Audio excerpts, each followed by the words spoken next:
Hello everyone, today we're going to be talking about Pestel and Swot analysis of solar cars. My name is Rifat Ahmed Arafi and let's begin.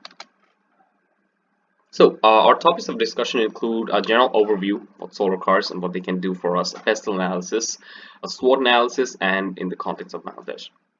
I'm going to briefly be talking about the context of Bangladesh scattered around the Pestel and Swot analysis.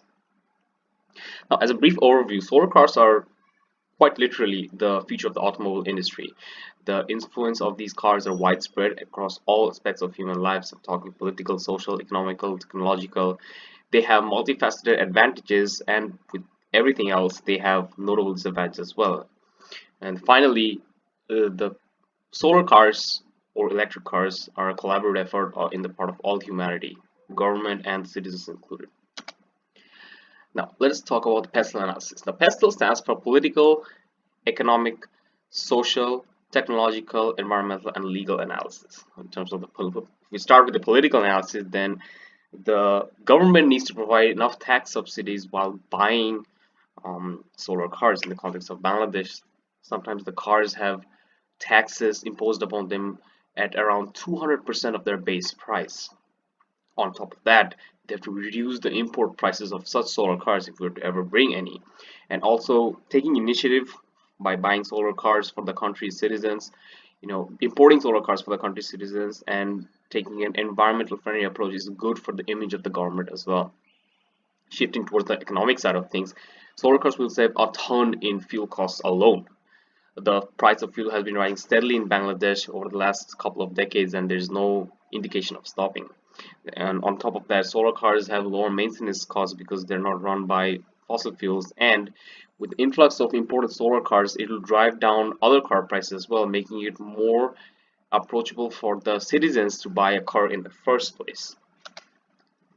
Let's move forward to the social aspect. Is that massive country population. Bangladesh has a lot of populations, enormous, and the per capita density is also enormous, and so the carbon footprint of each citizen amounts to a lot.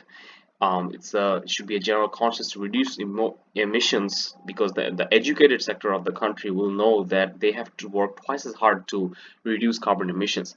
On top of that, having a solar car, having something different, is a symbol of status in the country as well.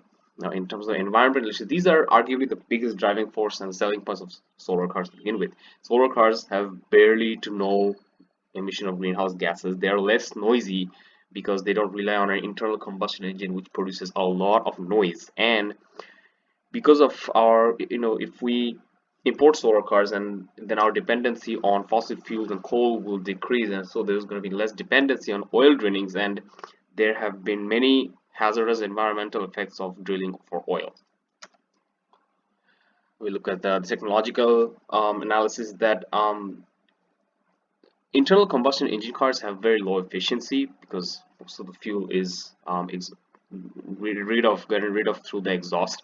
And on top of that, I believe that internal combustion engines or typical cars have reached their peak of innovation. And now the new innovation is in terms of solar cars, and they're constantly being innovated, constantly new design ideas. So it can only go up from here.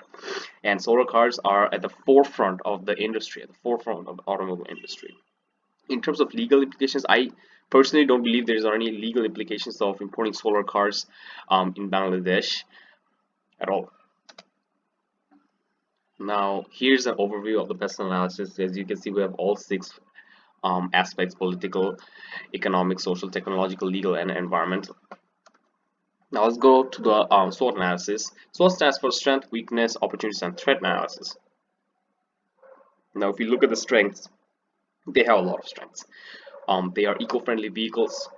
They have a silent driving feature that you can never get with an internal combustion engine car, and their ownership cost is quite low compared to some of the more expensive typical cars. In terms of their weakness, there's the lack of recharge station. You cannot just bring a bunch of solar cars and expect to be done with it. There has to be recharge stations set around all over the place, and the infrastructure for building this is going to be very expensive. On top of that, one of the biggest disadvantages of solar cars is that their batteries are very expensive.